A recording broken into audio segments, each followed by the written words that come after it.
Welcome to Sreeka design studio. ఈరోజు మనం ఒక లెహంగా ప్రజెంటేషన్ చేయబోతున్నాము. సో లెహంగా వచ్చేసి ఎల్లో అని మస్టర్డ్ ఎల్లోకి ఇలా డాల్ ప్రింట్స్ లో ఉంది కదా. సో ఇలాంటి ఫ్యాబ్రిక్ తీసుకొని దీనికి లేస్ వచ్చేసి రెడ్ లో ఉంటున్నాము. So red blouse and dupatta red లో తయారు చేశాము. అందుకే లేస్ కూడా కట్టుకుంటూ ఇలా రెడ్ మంచి రెడ్ అండి. ఇది మిర్చి రెడ్ లాగా ఉంది. సో అలాంటి రెడ్ని నేను తీసుకొని లేస్ యూజ్ చేశాను. అండ్ బ్లౌజ్ చూడండి, ప్యూర్ రాసితో బ్లౌజ్ ఇలా నేను డిజైన్ చేశాను.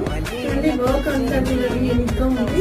ఇక్కడ ఆర్గంజా పైన ఇప్పుడు వర్క్ ట్రెండ్గా ఉంది కదండి. సో అలానే నేను ఇలాంటి వర్క్ అయితే ప్రిపేర్ చేయించాను. This is the front view. And back వచ్చేసి ఇలా ఉంటుందండి. బ్యాక్ కూడా అంతా కంప్లీట్గా కట్ వర్క్ అండ్ డిఫరెంట్గా ఉంటుంది. అండ్ స్లీవ్స్ వచ్చేసి ఇలా ఆర్గంజాలో 2 వేరియేషన్లో నేను ఇలా డిజైన్ చేశాను.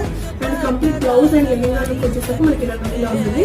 అండ్ దుపట్టా వచ్చేసి నేను రెడ్ లోనే తీసుకుందాం అనుకున్నాను. అండ్ రెడ్ లోనే తీసుకుని డై చేయించి ఇలాంటి దుపట్టా అయితే ప్రిపేర్ చేయించాను.